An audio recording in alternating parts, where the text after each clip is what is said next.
95व्या अखिल भारतीय मराठी साहित्य संमेलनाचा अध्यक्ष या नात्याने आपणाशी संक्षेपाने बोलताना मला अतिशय आनंद होतो आहे।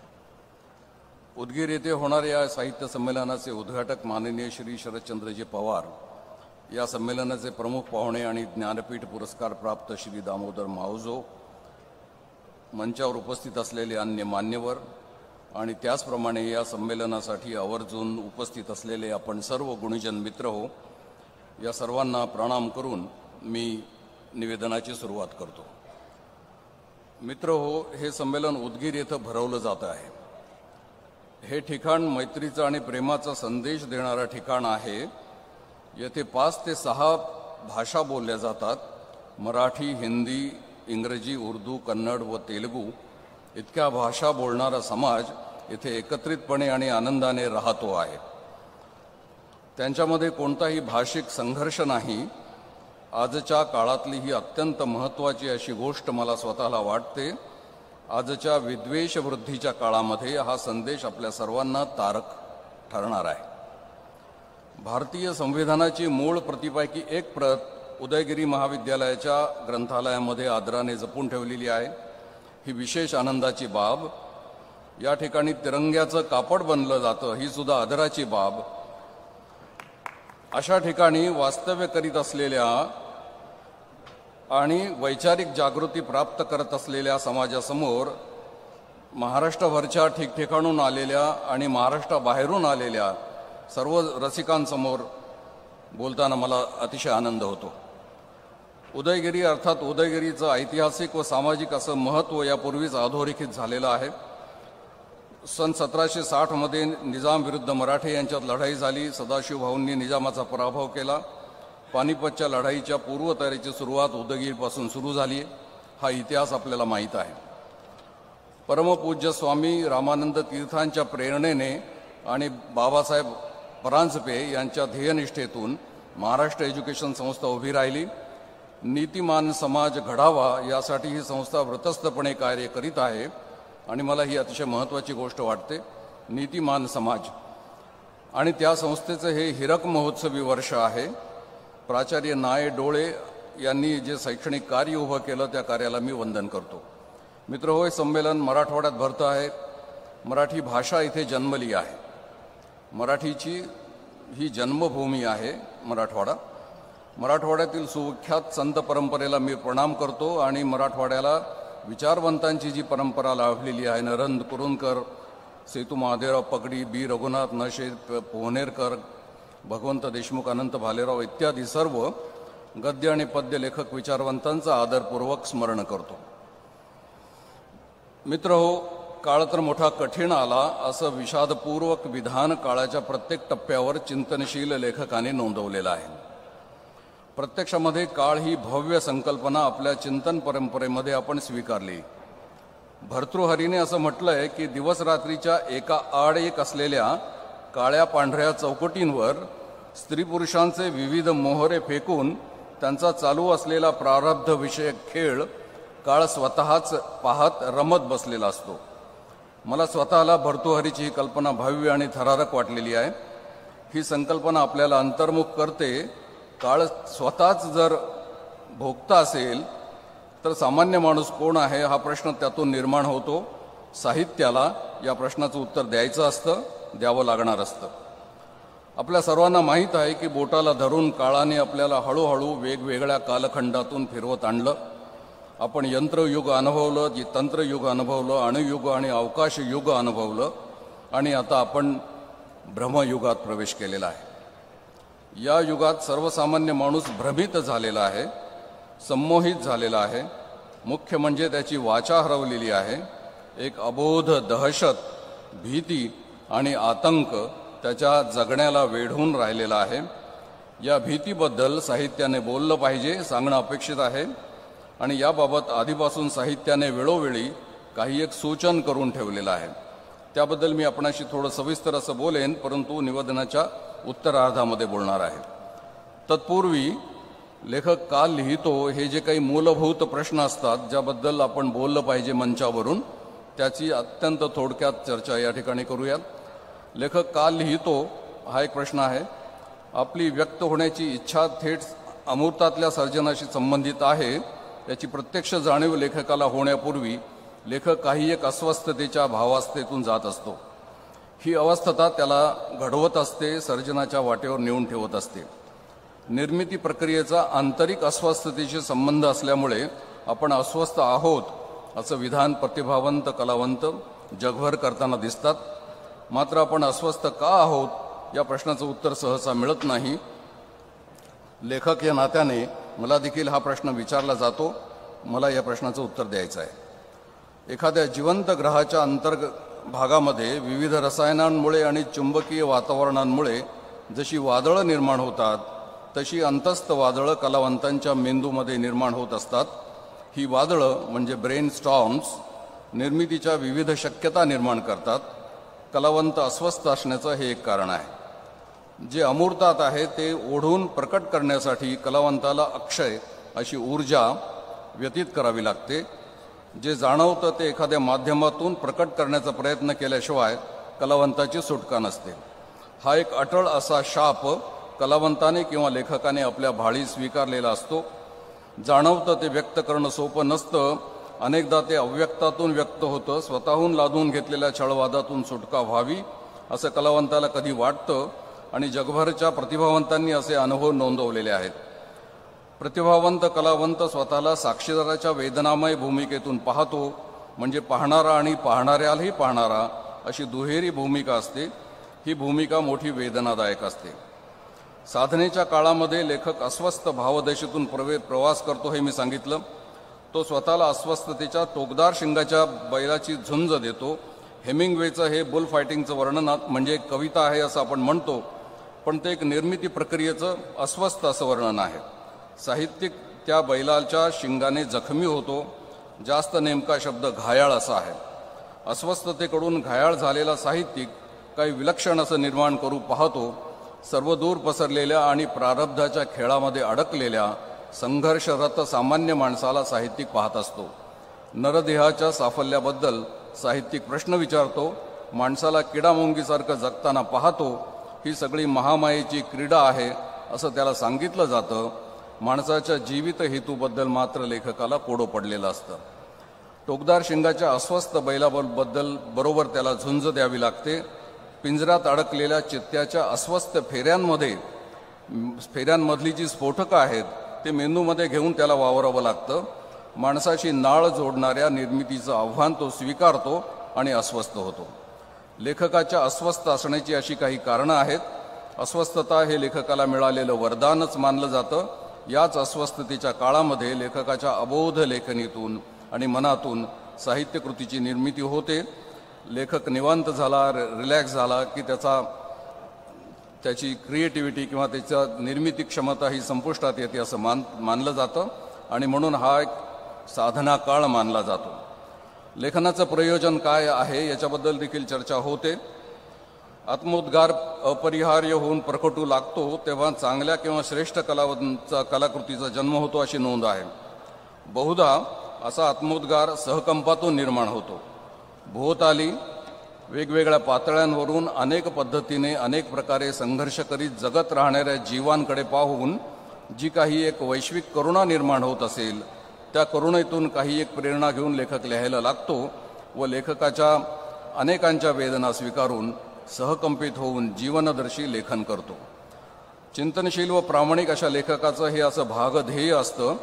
मनोरंजन किंवा बुद्धिरंजन हा लेखनाचा मग हेतू उरत नाही, तर सर्वसामान्य माणसाचा शोध हा हेतू लेखनामागे शिल्लक राहतो। सर्वसामान्य माणसाला केंद्रबिंदू मानून अशा माणसाचा शोध घेणं हे माझ्याही लेखनाचं प्रयोजन आहे। लेखकाच्या वाङ्मयी निष्ठा ह्या त्या वेळामध्ये आणि त्याच्या विशेषतः साधना काळामध्ये निश्चित व्हाव्या लागतात। वाङ्मयी निष्ठा निर्वात पोकळीतून येत नसतात आणि त्या जीवननिष्ठा नैतिकतेशी संबंधित असतात। लेखकाला मूल्यांची उपासना करणं अत्यंत आवश्यक होऊन जातं। याबाबत मी विस्ताराने लिहिलेलं आहे माझ्या लिखित भाषणामध्ये, आपण ते वाचावं अशी माझी विनंती राहील। परंतु या ठिकाणी दोन वर्तुळं मी कल्पिलेली आहेत, त्यामध्ये एक अंतर्वर्तुळ आहे आणि एक बाह्य वर्तुळ आहे। अंतर्वर्तुळामध्ये जे घटक आहेत ते जास्त महत्त्वाचे आणि शाश्वत मूल्यांच्या संबंधी असतात आणि त्याशी लेखकाला स्वतःला जोडून घ्यावं लागतं. असं तो जर स्वतःला जोडू शकला तरच तो श्रेष्ठत्वाच्या दिशेने जाऊ शकतो. परंतु हे करत असताना त्याला वास्तव नावाच्या एका कोड्याचं उत्तर द्यायचं असतं. वास्तववादी साहित्य म्हणजे काय, हा प्रकार काय आहे याबाबत चिंता असते. तुमचं लेखन वास्तववादी असलं पाहिजे अशा प्रकारचा आग्रह लेखकाच्या भोवती धरला जातो. वास्तववाद म्हणजे काय याबाबतच्या व्याख्या मात्र वेगवेगळ्या असू शकतात. आपल्या साधना काळातच लेखकाने वास्तवाचा हा गुंता सोडवणं हितकारक असतं. एकच एक वास्तव कधीच अस्तित्वात नसतं. एकाचं वास्तव दुसऱ्याचं स्वप्न असू शकतं. त्यामुळे वास्तव व्यक्तिसापेक्ष असतं याची जाणीव लेखकाने ठेवणं गरजेचं आहे. वास्तव बदलत राहतं आणि त्यामुळे ते बदलत सुद्धा नाही. उदाहरणार्थ चिरंतन मूल्य आणि ईश्वरी सत्ता बदलत नसते. समाज बदलतो, मान्यता बदलते, गरिबी आणि श्रीमंती येते आणि जाते, बेकारी वाढते आणि कमी होते. या बदलत्या वास्तवाची साहित्याने दखल घ्यायची असते.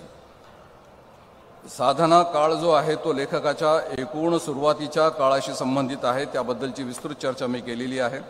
परंतु नेहमीचा एक प्रश्न असा येतो की त्याची बांधिलकी काय आहे, कमिटमेंट काय. आपण का लिहितो याची काही आंतरिक जाण निर्माण झाली असेल आणि कोणासाठी लिहायचं आहे हे स्पष्ट झालं असेल तर पुढे लेखकाच्या अडचणींची सुरुवात होते. सर्वसामान्य माणसाच्या जीवन व्यवस्थेतील छोट्या छोट्या लढायांबद्दल लेखक आस्था बाळगतो तेव्हा तो थोडा स्थिर झालेला असतो. साहित्य क्षेत्रामध्ये परिचित झालेला असतो. त्यामुळे पुढे व्यवस्था तुम्हाला कमिट करायचा आग्रह धरायला लागते. तुम्हाला कदाचित सामाजिक बांधिलकी आहे की नाही याबाबत एक झाडाझडती एव्हाना होऊन गेलेली असते. त्यानंतर लेखकावर दबाव वाढू लागतो. तुम्हाला प्रत्यक्ष आणि अप्रत्यक्ष प्रश्न विचारले जाऊ लागतात आणि हे प्रश्न कदाचित उद्धट देखील असतात. अहो तुम्ही कोण आहात, तुम्ही व्यवस्था विरोधी आहात काय की व्यवस्थेचे समर्थक आहात, तुम्ही कोणत्या ग्रुपचे आहात, तुम्ही कोणत्या गटाचे आहात, कोणत्या कळपामध्ये तुम्ही जाऊन पोहोचला आहात इत्यादी प्रश्न त्याला विचारले जातात. मात्र अंतःप्रकाशात आपली स्वतःची वाट त्याला स्वतःच शोधायची असते. मी प्रदीर्घ कालापासून लेखन करत आलो. लघुकथा, दीर्घकथा, लघु कादंबरी, नाटक, बालसाहित्य, ललित लेख इत्यादी विविध साहित्य प्रकारातून आणि माध्यमातून मी स्वतःला प्रकट करीत आलेलो आहे. या लेखनामुळे मला रसिक मान्यता आणि राजमान्यता प्राप्त झाली. आजपर्यंत माझी जवळपास 39 पुस्तकं प्रकाशित झाली असून त्या पुस्तकांना विविध पुरस्कार प्राप्त झालेले आहेत. हे सांगितलं एवढ्यासाठी की हे सन्मान स्वीकारताना तुम्ही का लिहिता असा सैद्धांतिक प्रश्न विचारला जातो आणि त्याचं उत्तर देताना या प्रश्नाला लेखक म्हणून सामोरं जावं लागतं. विविध साहित्य प्रकारांना मी यथाशक्ती स्पर्श जरी केला असला तरी सुरुवातीच्या काळामध्ये मी लघुकथाकार म्हणून ओळखला गेलो आणि नंतर दीर्घकथाकार म्हणून माझी ओळख निश्चित झालेली आहे. लघुकथेचा चेहरा मोहरा कसा बदलत गेला इत्यादी संदर्भामध्ये इथं सांगणं अपेक्षित जरी नसलं तरी लघुकथा ही कशी कशी बदलत गेली याबद्दलचं विस्तृत विवेचन मी केलेलं आहे. मात्र एक घटना, लघुकथा हा दुय्यम साहित्य प्रकार आहे किंवा काय, किंवा तो क्षुद्र साहित्य प्रकार आहे किंवा काय, अशा आशयाची टीका झालेली आहे. या टीकेचा एक मानसशास्त्रीय परिणाम असा झाला की काही लिहिते लघुकथाकार लघुकथा लिहिता लिहिता थमकले आणि नंतर ते कादंबरीकडे वळालेले आहेत. त्यामुळे कादंबरी विश्वाचं भलं झालं की नाही हा संशोधनाचा विषय असला तरी लघुकथेच्या क्षेत्रात मात्र नुकसान झालेलं आहे. याच काळामध्ये मी मात्र निष्ठेने आणि लघुकथेच्या आंतरिक शक्तीवर श्रद्धा ठेवून कथा आणि दीर्घकथा लिहित आलो. माझ्या मते 1980 ते 90 हा कालखंड अतिशय संवेदनशील, महत्त्वाचा आणि काही प्रमाणात सगळीकडे उलथापालथ करणारा असा होता. कथेच्या बाबतीत बोलायचं झाल्यास कथेमध्ये आलेली मरगळ कथाकारांना जाणवत होती. त्यामुळे कथा स्तब्ध, ग्लानिग्रस्त अशी झालेली आहे हे लक्षात आल्यानंतर हा आकृतिबंध तोडून मोडून कसा काढता येईल यासाठी लेखक प्रयत्न करत होते. या दृष्टीने 1980 ते 90 हा काळ आपल्याला पाहायला लागेल. मात्र जागतिकीकरणाची चाहूल लागल्यानंतर आणि त्याचे परिणाम दरवाजाच्या बाहेरपर्यंत येऊन ते दरवाजावर ठोठावू लागल्यानंतर उत्तराधुनिक कालखंडातील मराठी कथेने हळूहळू आपला चेहरा बदललेला आहे, स्वभाव बदलायला सुरुवात केली.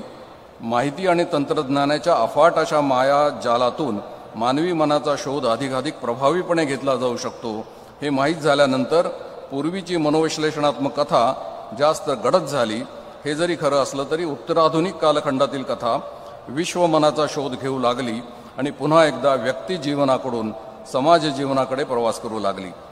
तिच्यामध्ये मनुष्य समूह मनाचे हुंकार, समूह मनाच्या वेदना उमटताना दिसत असल्यामुळे एकूणच कथा सामाजिक जीवनापासून प्रारंभ करून व्यक्ती जीवनाकडे आली आणि पुन्हा व्यक्ती जीवनाकडून समूह जीवनाकडे ताकदीने वाटचाल करू लागलेली आहे. याच कालखंडामध्ये महानगरीय कथा, दीर्घकथा, शेतकऱ्यांना केंद्रस्थानी मानून लिहिलेल्या सशक्त कथा, मुस्लिम स्त्री पुरुषांच्या वेदना प्रवास प्रतिबिंबित करणाऱ्या दीर्घकथा, बॉम्बस्फोट, दंगली, जातीय तणाव इत्यादी भेदक चित्रण करणाऱ्या वास्तववादी कथा आपल्याला मिळालेल्या आहेत. दरम्यान एक महत्त्वाची घटना घडून गेली ज्याचा उल्लेख मला या ठिकाणी संक्षेपाने करायचा आहे. तो असा की 1990च्या सुमाराला आणि त्यानंतर मराठी कथेच्या विश्वाला एक अभूतपूर्व अशी घटना घडून गेली ज्याची विशेष अशी नोंद अभ्यासकांनी घेतलेली नाही. या घटनेबाबत थोड्याशा विस्ताराने बोललं पाहिजे. कथेच्या रूढ अशा प्रांगणातून वेगळी अशी फुटून स्वतःच्या स्वायत्ततेने, स्वतंत्रपणे व सशक्तपणे दीर्घकथा उभी राहते आहे ही घटना. कादंबरीपेक्षा लघु कादंबरी वेगळी आहे असा जर विचार आपण केला तर लघुकथेच्या पेक्षा दीर्घकथा वेगळी आहे असा विचार आपण करायला पाहिजे. हिंदीमध्ये व अन्य भाषांमध्ये सुद्धा दीर्घकथा लिहिली जात असली तरी तिचे स्वरूप काय असावे आणि ती कशी स्वीकृत करावी याबद्दल उदय प्रकाश सारखा हिंदी लेखक आपल्या संग्रहाच्या प्रस्तावनेमध्ये तक्रार करून हतबलता व्यक्त करतो. दीर्घकथा लघुकथेच्या शाईने लिहायची असते, मात्र सामुग्री लघु कादंबरीची वापरायची असते इत्यादी तंत्र याच्याबद्दल आपण सजग असलं पाहिजे. माझ्या दीर्घकथांमध्ये काही गूढत्व येतं अशी एक प्रशंसावजा तक्रार केली जाते. याबाबत मला असं म्हणायचं आहे की हृदयगम्यता आणि बुद्धिगम्यता हे काही एकमेव हेतू साहित्याचे नसतात, तर त्याही पलीकडे जाऊन जीवनाच्या परिघामध्ये जी अतर्क्यता असते ती अतर्क्यता सुद्धा साहित्याने शोधायची असते आणि ही अतर्क्यता शोधताना कदाचित गूढत्व हे चांगल्या साहित्यामध्ये डोकावू शकतं. मित्रहो, काही चिंता या ठिकाणी व्यक्त करायच्या आहेत. लेखक या नात्याने आणि चिंतनशील साहित्यिक या नात्याने जेव्हा मी विचार करतो तेव्हा मला असं लक्षात येतं की वृत्ती गांभीर्याने लिखाण करणाऱ्या चिंतनशील लेखकाला साहित्यांतर्गत आणि साहित्यबाह्य विषयांबाबत देखील काही एक चिंतन मांडावं लागतं आणि काही चिंता देखील व्यक्त कराव्या लागतात. या ठिकाणी रसिक जाणकार उपस्थित असल्यामुळे त्यांच्यासमोर मी विचारार्थ काही मुद्दे ठेवतो. आजच्या मराठी साहित्यामधून सामान्य माणसाचा चेहरा हरवून गेलेला आहे. काही वर्षापूर्वी हा चेहरा नारायण सुर्वेंच्या कवितांमधून, क्वचित तेंडुलकरांच्या नाटकांमधून, संतोष पवारसारख्या काही कवींच्या कवितांमधून तसेच अन्य काही वास्तवदर्शी लेखकांच्या लेखनामध्ये दिसला होता. मात्र आता हा चेहरा धूसर होतो आहे, हरवतो आहे. मनोरंजनपर आणि बुद्धिरंजनपर साहित्य अलीकडे मोठ्या प्रमाणात निर्माण होत असताना हा चेहरा दिसेनासा व्हायला लागलेला आहे. साहित्याला सामान्य माणसाच्या जगण्याबद्दल आस्था वाटली पाहिजे. जीवन साहित्यामध्ये प्रतिबिंबित होत असेल तर सामान्य माणूस साहित्य दर्शनातून का वगळला जातो आहे याची चिंता आपण करायला पाहिजे आणि त्याला पुन्हा प्रस्थापित केलं पाहिजे. सामान्य माणसाबद्दलचं कोणतं आकलन आपल्या लेखकांना झालं हा प्रश्न देखील तपासून घेण्यासारखा आहे. आपला लेखक अजूनही प्रेयस आणि श्रेयस यामध्ये अडकलेला आहे. तो सत्य म्हणजे काय याचा शोध घेत नाही, नैतिकतेचा आग्रह धरीत नाही आणि व्यापक अशा जीवनाचा अभ्यास करत नाही असं निरीक्षण आहे.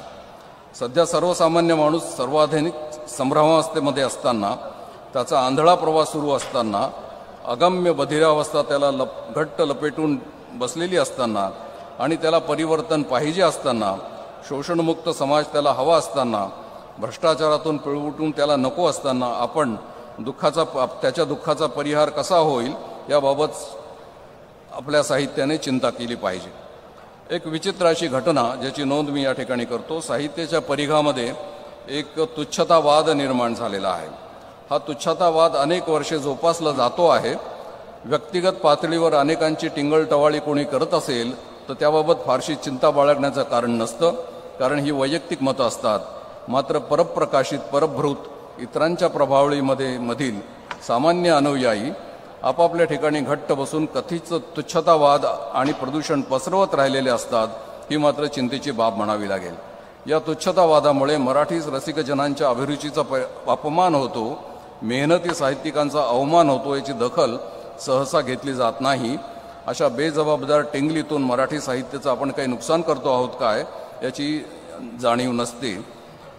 ज्येष्ठ नाटककार श्री महेश एलकुंचवार यांनी या संदर्भामध्ये उघड नाराजी व्यक्त केली आहे. पण हा अपवाद वगळता या तुच्छतावादाबद्दल सहसा बोललं जात नाही. मराठी बालसाहित्यातून आपण अद्भुत रस हद्दपार करून टाकलेला आहे. सध्याचे बालसाहित्य शुष्क, माहितीपर, गणित आणि विज्ञान याच्या कोड्यांनी भरलेलं निरस असं झालेलं आहे. लांब नाकाच्या चिटकेणी, उडते घोडे, साहसी राजपुत्र, राजकन्या, जादूगार इत्यादींना आपण कुलूपबंद तळघरामध्ये ढकलून दिलेलं आहे. संस्कारवादी आणि बालसाहित्याच्या आग्रही निर्बुद्धतेतून ही घटना घडली. विशिष्ट वयामध्ये अद्भुत रसाचं सेवन ज्या मुलांना करता येतं ती मुलं बुद्धिमान, प्रतिभावान, तरल कल्पनाशक्तीची देणगी असलेले आणि विकसित व्यक्तिमत्वाची बनतात असं बालमानसशास्त्र सांगत आलेलं आहे. एखादा समाज संस्कृती नष्ट करायची असेल तर त्या संस्कृतीची ज्ञानसंपदा नष्ट करतो. हल्लेखोरांनी आधी अन्य संस्कृतींच्या ग्रंथालयांवर हल्ला केलेला आहे असं इतिहास सांगतो.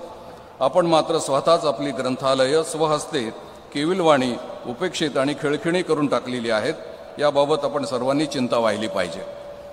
मराठी साहित्य संशोधनामध्ये आजची परिस्थिती निराशाजनक आहे किंवा काय याबाबत भाष्य करण्याचा मला पुरेसा अधिकार जरी नसला तरी सामान्य रसिक या नात्याने माझा सवाल असा आहे की परदेशामध्ये शेक्सपियर इत्यादी लेखकांची हस्तलिखितं जपून ठेवणं शक्य असेल तर आपल्या मास्टर स्टोरी टेलर्सची हस्तलिखितं आणि हस्ताक्षरं आपण का जपून ठेवू शकलेलो नाही. उदाहरणार्थ नाथ माधव किंवा गोना दातार किंवा अन्य मास्टर स्टोरी टेलर्स यांच्या प्रचंड कामकाजाची हस्तलिखिते आपण उपलब्ध करून ठेवू शकलेलो नाही आहे. या एकूण उदासीनतेबाबत अधिकारी जाणकारांनी बोललं पाहिजे. काही टीकाकारांनी असं दाखवून दिलेलं आहे की मराठी साहित्याचं विश्व नेहमी कर्मठ, स्थितिवादी, आत्मकेंद्री असं राहिलं. त्यातून बाहेर पडण्याची आवश्यकता आहे. आजच्या मराठी साहित्याला सर्वमान्य माणसाच्या जगण्याबाबत काही एक करुणा वाटते का हा जुना प्रश्न आहे. या प्रश्नाला अजूनही नकारार्थी उत्तर द्यावं लागतं. उर्दूमध्ये सादत हसन मंटोने अनेक वर्षापूर्वी उर्दू कथेला विलक्षण उंचीवर नेऊन उर्दू कथेला मानवी चेहरा दिला. वेश्या, हमाल, डोरकीपर, टांगेवाले, रस्त्यावरचे अंग मेहनतीची कामं करणारे अशा सर्वांच्या जीवन व्यवहाराबद्दल विलक्षण करुणा व आस्था मंटोंच्या कथामध्ये प्रकट झाली. मराठी कथेला अद्यापही आपल्याला मंटो मिळालेला नाही. अद्यापही मराठी कथेमध्ये करुणा स्वरूपाचं लिखाण झालेलं नाही. साहित्याअंतर्गत काही प्रश्न आहेत त्याचा विचार केला पाहिजे. उदाहरणार्थ कपड्यावरून माणसं ओळखण्याची वरिष्ठ पातळीवरून चर्चा केली जात असली तरी भाषेवरून माणसांची ओळख पटवण्याचा खेळ जुन्या संहितेमध्ये आढळतो. अभिजन कोण तर अभिजात बोलणारे आणि अभिजात भाषा कोणती तर अभिजन बोलतात ती असा उपहास पाणिनीच्या सूत्रपाठामध्ये नोंदवला आहेच. विद्वानांनी निवाडा दिला नसला तरी संस्कृत ही सर्व भाषांची जननी आहे असा निवाडा राजकीय पक्षाचे पदाधिकारी देतात तेव्हा साहित्याला चिंता वाटली पाहिजे. भाषेवरून माणसाची ओळख कशी करणार? पाली इत्यादी प्राचीन भाषांचं काय करायचं? उर्दू ही मुसलमानांची भाषा नसून ती भारतीय भाषा आहे हे कोण सांगणार? संविधानाला अभिप्रेत असलेला भारत घडवला जातो आहे की नाही याबाबत मराठी साहित्य बोलताना आढळत नाही. ही दुसरी एक चिंतेची बाब आहे. साहित्याअंतर्गत असे काही प्रश्न आहेत जे मी आपल्यासमोर ठेवले. मित्रहो, आपल्या निवेदनाच्या उत्तराधारापर्यंत आपण येऊन पोहोचलेलो आहोत. काळ तर मोठा कठीण आला हे मी आपल्याला सांगितलं. भर्तृहरीची भव्य संकल्पना देखील मी आपल्याला सांगितली आणि मी असं सांगितलं की आपण आत्यंतिक अशा भ्रमयुगामध्ये आता प्रवेश केलेला आहे. या भ्रमयुगाबाबत, या फसव्या अशा छद्मयुगाबाबत, चिंतास्पद सद्ययुगाबाबत मला आपणाशी बोलायचं आहे. भर्तृहरीप्रमाणेच आणखीन एक रोमांचकारी संकल्पना आपल्या परंपरेमध्ये सापडते. प्रत्यक्ष महादेव स्वतःच काळ आहे. तो निरपेक्ष आहे, मात्र गौरी मात्र नियंत्रिका आहे. ती काळाची नियंत्रिका आहे. या नियंत्रणामुळेच काळ लयबद्ध असतो अशी नोंद आहे. पण नियंत्रिका जरी असली तरी ती महादेवाची पत्नीच आहे आणि केव्हा तरी ती काळाच्या छातीवर मस्तक ठेवून गौरीला निद्रा येते. अशी निद्रा जेव्हा येते त्यावेळेला काळ रात्रीची सुरुवात होते आणि याच काळामध्ये बालबुद्धी विध्वंसकाच्या हातामध्ये समाजाच्या भवितव्याची सूत्र नकळतपणे सुपूर्द होतात अशी नोंद सापडते. आपल्याला विलक्षण आश्चर्यकारक अशा प्रकारची ही नोंद आहे. हा बेसावधपणाचा काळ असतो. काळ रात्रीची सुरुवात असते. मित्रहो, आपण अशा छद्मबुद्धी विध्वंसकाच्या ताब्यामध्ये जातो आहोत असे संकेत आता मिळायला लागलेले आहेत.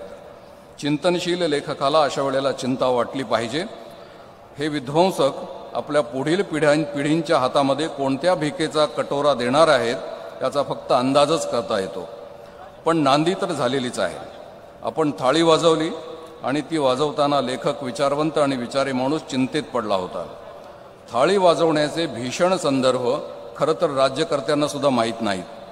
नोंद अशी मिळते की दुर्गादेवीच्या दुष्काळामध्ये 12 वर्षे पाऊस पडला नव्हता आणि समाज भुके कंगाल म्हणून त्राहीमाम म्हणत पळत होता, सैरावैरा झाला होता.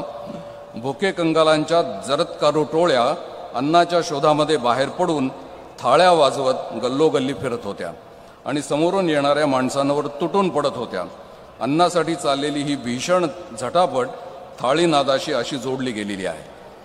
काही विचारवंत आता दबल्या आवाजात असं सांगतायत की सध्या विषमता वाढू लागलेली आहे.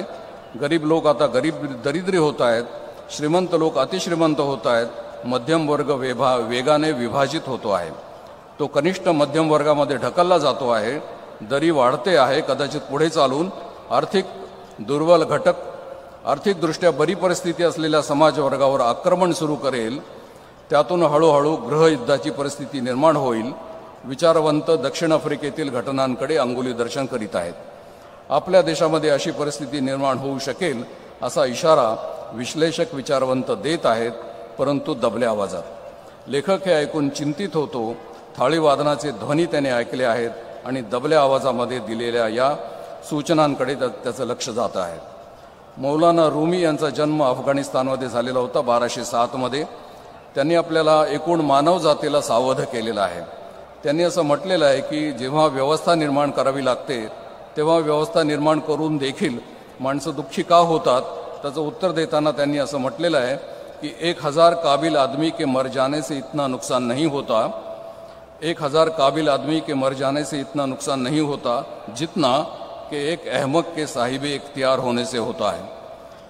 अहमक म्हणजे विदूषक आणि साहिबे इख्तियार म्हणजे अधिकार प्राप्ती किंवा अधिकार प्राप्तीची खुर्ची.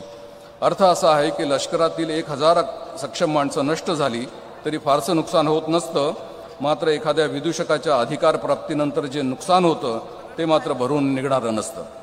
अहमक म्हणजे विदूषक, शर्कशीत काम करणारा विदूषक इथे अभिप्रेत नाही. विदूषक वृत्तीचा मूढ, साहिबे इख्तियार म्हणजे अधिकार प्राप्ती. समाजाने विदूषक वृत्तीच्या मूढांना अधिकार प्राप्ती जर करून दिली तर समाजाला असह्य पीडा सहन करावी लागते, असा हा म्हणण्याचा रोख आहे.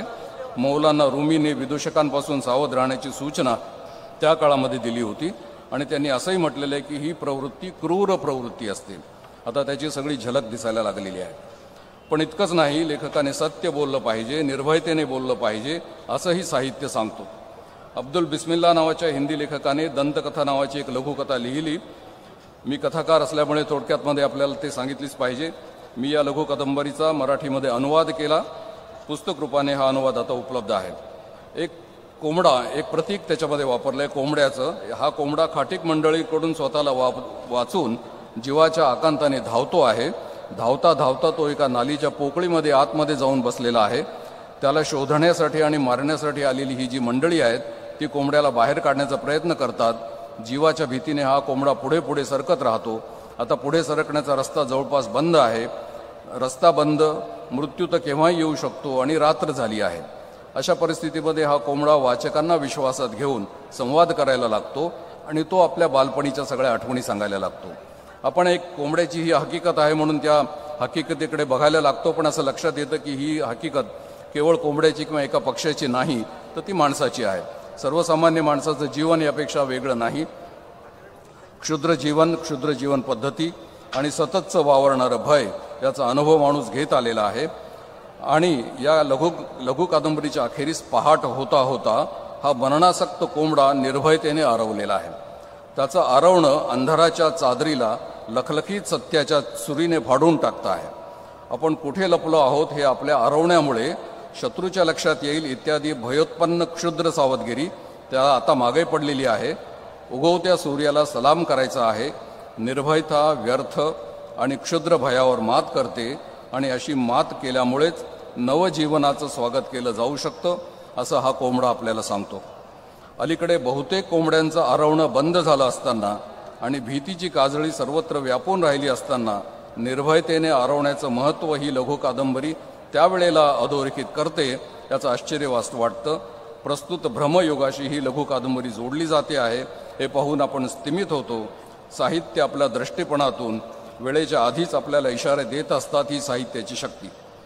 सत्याचा आग्रह, सत्याचा उच्चार ही तर काळाची गरज आहेच. सत्य निर्भयपणे सांगितलं पाहिजे ही देखील काळाची गरज आहे. मात्र उच्च रावाने सत्याचा उच्चार का करावा लागतो याबाबत लेखकांनी आपल्याला काही एक सांगून ठेवलेलं आहे. एका बंगाली कादंबरीमध्ये प्रतीक रूपाने आलेलं सत्यवान नावाचं पात्र कोर्टामध्ये साक्ष देत आहे. सत्याला देखील साक्ष द्यावी लागते, ती देखील शपथेवर, हे या ठिकाणी अधोरेखित होतं. सत्य साक्ष देतं आहे, परंतु भोवतालच्या कोलाहलामध्ये सत्याचा आवाज ऐकूच येत नाही. टाईपरायटरचा खडखडाट, शेजारच्या कॅन्टीनमधील कपबशांची किणकिण, लोकांचं परस्परांशी बोलणं आणि एकूणच निर्माण झालेली व्यर्थ पोटार्थी कोलाहल यामध्ये सत्याचा आवाज विरत जातो. पण हा आवाज सातत्यपूर्ण आहे. सत्य आपलं कथन उच्चारित राहतं, ऐकण्याचा कान मात्र पाहिजे, कारण हा विवेकाचा आवाज आहे. कोलाहलात हा आवाज उच्च रवाने देखील उच्चारला जावा, तो तसा उच्चारला जावा लागतो, जरी तो लुप्त भासणारा न मरणारा असला तरी. दृष्टालेखक असं सांगत राहतोय, आपण पाहिलं पाहिजे, ऐकलं पाहिजे, हे मात्र खरं आहे. माझी एक आरसा नावाची अप्रकाशित कथा आहे, कादंबरी आहे. कथानक असं सांगते की लेखकाच्या घरातला आरसा फुटला. लेखक अवचितपणे असं बोलून जातो की बरं झालं आरसा फुटला, नाहीतरी आरसे जरा जास्त सत्य बोलायला लागलेले आहेत. आरसे मंडळी हे उद्गार ऐकतात आणि नाराज होतात. त्यांचा प्रतिनिधी लेखकाला भेटायला आलेला आहे. तो लेखकासारखाच दिसतो पण उलटा असतो, म्हणजे लेखकाची उलटी बाजू तर याची डावी बाजू इत्यादी. आरशांचा प्रतिनिधी निषेध करून असं म्हणतो की सत्यकथन करणं हे आरशाचं काम आहे, कारण आरसा सत्यवर्ती असतो. लालूंग चालन करणे हे त्याचा धर्म नव्हे. पण आरसा असंही सांगतो की बाजारामध्ये काही बाजार बसवे आरसे आलेले आहेत, जे दिसायला सुंदर दिसतात, तुम्हाला जे पाहिजे तेच दाखवतात. उदाहरणार्थ तुम्ही लठ्ठ असाल तर आरसा तुम्हाला सौष्ठवपूर्ण दाखवतो. तुमचे केस पांढरे झाले असतील तर तो तुम्हाला सुंदर दाखवतो. तुम्ही मोठे रुबाबदार, यशस्वी, धोरणी आणि अवतारी पुरुष दिसू शकता असं दाखवणाऱ्या आरशांची बिलकुल कमतरता नाही. या उलट एक आरशांची गुप्त संघटना आहे असं आरसा सांगतात त्याला. आणि या आरशाची गुप्त संगता भूमिगत आहे, सत्यघोष करते आहे. सांग दर्पणा मी कशी दिसते या प्रश्नावर तू सुंदर नाहीस असं स्पष्ट करणारा आणि म्हणून फुटलेपणाची शिक्षा भोगणारा आरसा देखील या प्राचीन काळापासून या संघटनेचा सदस्य आहे. दीने इलाहीची स्थापना झाली तेव्हा प्रतीक रूपाने ठेवलेला आरसा या संघटनेत सामील आहे. बाळशास्त्री दंभेकरांचा दर्पणसुद्धा या संघटनेत सामील आहे. हे आरसे जुने आहेत, आकर्षक नाहीत, पण खरं बोलणारे आहेत. सुदैवाने माझी ही कादंबरी अजून प्रकाशित झालेली नाही, परंतु या कारणामागचं कारण आपल्याला शोधता येतं. अमृतकाळ सुरू झाला, आपण सगळी त्याची चर्चा करतो आहोत. लेखकाने अमृतकाळाबद्दल ऐकलं आणि तो थोडा चकित झाला, थोडं आठवू लागला. त्याने स्वतःला विचारलं, काय हे अमृतकाळ कसला? तेवढं त्याने काही चाहूल ऐकली. कार्टूनच्या चित्रात दडलेला कॉमन मॅन त्याच वेळेस लपत छपत त्याला भेटायला येऊन पोहोचला होता. तो उत्तेजित, थोडा भयभीत असा वाटला. त्याने फोन केला नव्हता, कारण मोबाईलमधून हेरगिरी केली जाते असं त्याने ऐकलं होतं. त्याने इकडे तिकडे पाहिलं आणि म्हटलं, तुम्हाला समजलं नाही अमृतकाळाबद्दल? लेखकाला काही समजलं नाही. असं त्याच्या लक्षात आल्यानंतर कॉमन मॅन दबल्या, परंतु भयभीत आवाजात, परंतु उत्तेजित आवाजात त्याला सांगू लागला, अहो त्या राहूला काय पाहिजे होतं? अमृताचे 2 थेंब. ते मिळवण्यासाठी त्या बिचाऱ्याने वेषांतर केलं, रूपांतर केलं, छद्मरूप धारण केलं, फसवण्याचा प्रयत्न केला. तो तुमच्या पंक्तीत जाऊन बसला, तेही पुढच्या रांगेमध्ये अग्रभागी. द्यायचे होते 2 थेंब अमृताचे, पण तुम्ही तसं केलं नाही. तुम्ही त्याला ओळखलं, तुम्ही त्याला भर पंक्तीतून उठवलं, तुम्ही त्याचा अपमान केला, उपहास केला, निर्भत्सना केली, तुम्ही त्याला हसलात. पण इतकंच नाही, तुम्ही त्याचा शिरच्छेद देखील केला. नसता केला तर एकांडा पण उपद्रवी म्हणून राहिला असता तो, पण शिरच्छेद केल्यामुळे एकाचे 2 झाले, राहू आणि केतू. एकाकडे कुटील विचार तर दुसऱ्याकडे अमानुष्य शक्ती, एकाकडे डोकं तर दुसऱ्याकडे निर्बुद्ध शरीर आणि उपद्रवी शक्ती. राहूचे उपासक आता छद्मरूपाने तुम्हाला छळण्यासाठी वावरत आहेत. हे सगळे बहुरूपी उपासक आहेत. ते दुष्टबुद्धी, क्षुद्रबुद्धी आणि छद्मबुद्धी आहेत आणि त्यांना सूड घ्यायचा आहे. एक म्हणतो मी काशी, एक म्हणतो मी मथुरा, तिसरा म्हणतो मी द्वारका, मी अयोध्या, मी हे राहूचे उपासक विविध रूपाने वावरत आहेत. कधी ते संस्कृती रक्षक होतात, कधी ते अभिमानी राष्ट्रभक्त होतात, कधी ते ज्योतिषी होतात, कधी ते भाष्यकार होतात, कधी ते राजकीय विश्लेषक होतात, टोप्या बदलतात. त्यातला एक पुंगीवाला झालेला आहे किंवा बासरी वादक. त्यांनी तुम्हाला आश्वासन दिलंय की तुमच्या चिंता दूर करू, तुमच्या घरातले उंदीर पुंगी वाजवून मोहित करून दूर घेऊन जाऊ, आणि तुम्ही विश्वास ठेवला. आता मात्र त्या लोककथेप्रमाणे समाजातले अनेक तरुण पुंगीवाल्याच्या मागे मोहित होऊन जात आहेत आणि हा पुंगीवाला त्यांना खाईच्या दिशेने घेऊन जातो आहे. कॉमन मॅन असं बरंच काही सांगत राहिला हळूवार आवाजात. नसता केला शिरच्छेद, दिले असते 4 थेंब तर ही वेळ आली नसती. आता राहू केतूचा उच्छाद सहन करावा लागेल आणि तो आपल्या नशिबी आहे, असं तो बरंच काही सांगत राहिला. ज्योतिषाचार्यांना जाऊन विचारायची सोय नाही, कारण ते आधीच विकले गेलेले आहेत. ही तर नियतीची इच्छा आहे असं ते नियतीवाल्यांना सांगतायत. अमृतकाळ सुरू झाला आहे. अमृताची 4 थेंबासाठी लढाई सुरू झाली आहे. श्रेयासाठी लढाई सुरू झाली आहे. राहूचे उपासक सूड घेण्याच्या प्रयत्नात आहेत. कॉमन मॅनचं एकूण सांगणं थांबलेलं असावं. लेखकाने विचारलं, मग पुढे काय? या प्रश्नावर तो थांबला, थबकला. मग सांगू लागला, उद्याची पहाट सुंदर असेल या त्यांच्या आश्वासनावर खरं तर मी विश्वास ठेवायला नको होता, कारण उद्याची पहाट उजाडणारी नसते. उद्याचा दिवस येतच नसतो. कॉमन मॅनला शरोशारीची आवड होती. ज्ञान पण त्याला नव्हतं विशेष, पण तो स्टाईलने कपाळाला हात लावला त्याने. मतितार्थ काव्यमय दाग नावाच्या कवीच्या कवितेसारखा तो सुचवतो, गजब किया तेरे वादे पर एतबार किया, तमाम रात कयामत का इंतजार किया. लेखक सामान्य माणसाच्या या हताशेकडे बघतो आहे. लेखक बघतो, पाहतो, समजून घेतो. त्याला जाणवतं आहे की तो सहकंपित होतो आहे. भोवताल त्याला अस्वस्थ करत आहे. लेखक चिंता वाहतो. तो सामान्य माणसाच्या एकूण फसवणुकीकडे बघतो आहे. बुद्धिवाद्यांची आणि बुद्धिजीवींची आणि परिणामतः बुद्धिवादाची होणारी टिंगल लेखक पाहतो आहे. हार्वर्ड युनिव्हर्सिटी आणि हार्ड वर्क यावर केलेली निर्बुद्ध कोटी देखील त्याने बघितली आणि पाहिली. सरस्वतीचा अपमान आणि लक्ष्मीचं पूजन तो पाहतो आहे.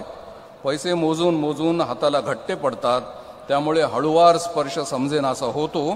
तसं काहीसं तुमचं, माझं, समाजाचं आणि राज्यकर्त्यांचं झालं आहे का, असं लेखक स्वतःला विचारतो. हताश बुद्धिवाद्यांची स्थलांतरं आणि त्यांचं मौनात जाणं तो पाहतो आहे. एक देश, एक भाषा, एक पुस्तक, एक संस्कृती, असं काहीसं कोणीतरी म्हणतं आहे. लेखकाला यात मेथड इन मॅडनेसचा वास येतो आहे. पण हा केवळ मॅडनेस नाही, विचारपूर्वक केलेलं चिथावणीखोर विधान देखील आहे. मुस्लिम आणि ख्रिश्चन संस्कृती अस्तित्वातच नाही, ते धर्मही नाहीत, असलेच तर पंथ आहेत, असा हा कोणीतरी म्हणतो आहे. ते ऐकून चकित होणारे लोक संस्कृतीच्या व्याख्या शोधू लागले आहेत. लेखक मात्र व्याख्या शोधत नाही किंवा घोटाळ्यात पडत नाही, कारण त्याला बगलेमध्ये लपवलेली नेमकी सुरी दिसलेली असते. लेखक बुचकळ्यात पडून समाजाकडे पाहतो. समाजामध्ये विभाजनकारी, निरर्थक पण अनर्थकारी, उत्तेजना वाढवणारा खेळ मांडला जातोय. आता त्या पाठोपाठ कुठल्याशा सिनेमाचं समर्थन करण्यात येत आहे. त्यामुळे सिनेमाही तुमचा आणि आमचा कला विभाजित झाली. उपद्रव आणि उपद्रव, उन्माद आणि उन्माद, जनतेच्या भोळ्या मनाशी चाललेला हा खेळ लेखक पाहतो. माणसाचं विभाजन होताना पाहतो. विद्वेषाचं गणितही मांडलेलं पाहतो. कोणीतरी म्हणतंय की स्वातंत्र्य भिकेत मिळालं. भिकेत मिळालं म्हणजे स्वातंत्र्य सेनानी काय भीक मागत होते? पण निर्बुद्ध 2 कवडीची किंमत नसलेल्या लोकांकडून स्वातंत्र्याचा अपमान होतो, हे आपण उघड्या डोळ्यांनी पाहतो आहोत. काही कथित साधू मुसलमानाचं शिरकाण करायचं म्हणतायत. ते असंही म्हणतायत की भारतीय संविधानावर विश्वास ठेवणाऱ्यांचा आणि त्यांच्या मुलांचा मृत्यू होणार आहे, असा हास्यास्पद शाप देणारे हे साधू आहेत.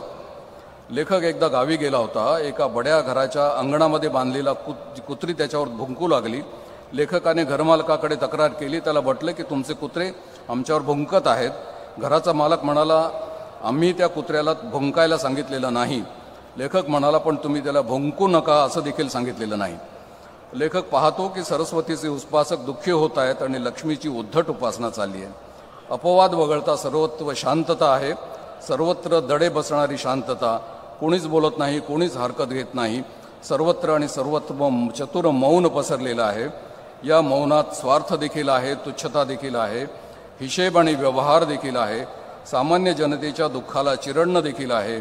भीती आणि दहशत देखील आहे, प्रलोभनं देखील आहेत, विनाश देखील आहे. लेखकाने असं ऐकलं की कवी शंकर वैद्यांच्या कवितेतल्या पुस्तकांनी कपाटामध्ये आत्महत्या केल्या आहेत. उरलेल्या पुस्तकांना दिनांक 23 एप्रिलच्या जागतिक पुस्तक दिनाच्या दिवशी आत्महत्या करायच्यात म्हणे. त्याने असंही ऐकले की याच कपाटामध्ये भारतीय संविधानाने देखील आत्महत्येचा प्रयत्न केला. लेखक ऐकतो, लेखक पाहतो, लेखक चिंतित होतो. क्वचित कोणी बोलतं, नाही असं नाही. काही कवी बोलतायत.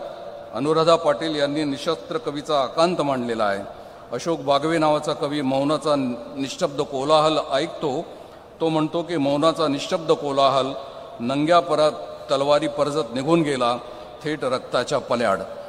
आणि पुढे हा कवी सद्य परिस्थितीबद्दल बोलताना लिहितो, आकाश ठणकतंय, धरती सुन्न आहे, भरोसा ठेवाय उडून गेलाय एकमेकांवरचा. भरोसा उडून गेला, माणसांचा माणसावरचा, राज्यांचा केंद्रावरचा, केंद्राचा राज्यावरचा, मित्राचा मित्रांवरचा, समाजाचा समाजांवरचा. म्हणजे मग जगण्याचा आधार तरी काय आहे, हा लेखकाला पडलेला प्रश्न.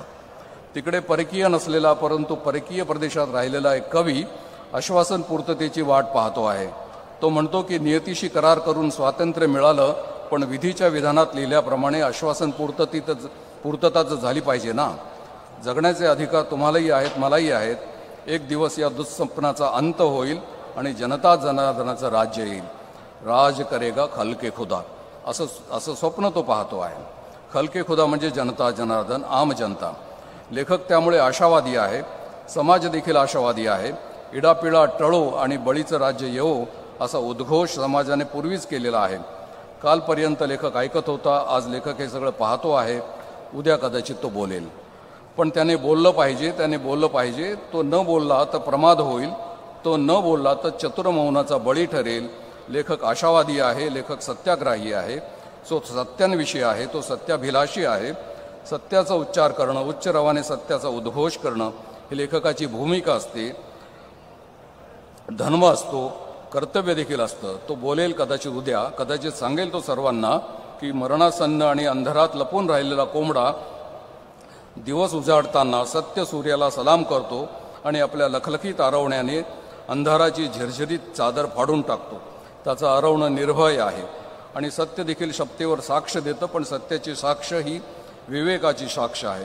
ही साक्ष देखील उच्च रवाने दिली जाते आणि सत्य बोलण्याचा धर्म स्वीकारणारे आरसे देखील तडजोड न करता सत्य सांगत आहेत. आणि म्हणून इथे लेखकाला ज्योतिबा फुले यांची कविता आठवते. ज्योतिबांनी सत्याचा उद्घोष केला. सत्य सर्व धर्माचं माहेर आहे, सत्याला सुखाचा आधार आहे. या व्यतिरिक्त सुखाचा आधार सत्य आहे.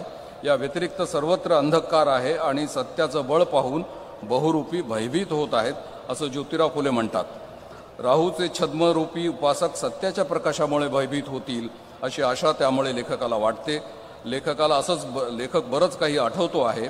आणि हो, करोनाने आपल्याला सोशल डिस्टन्सिंग शिकवलं, म्हणजे माणसाने माणसापासून दूर जाणं.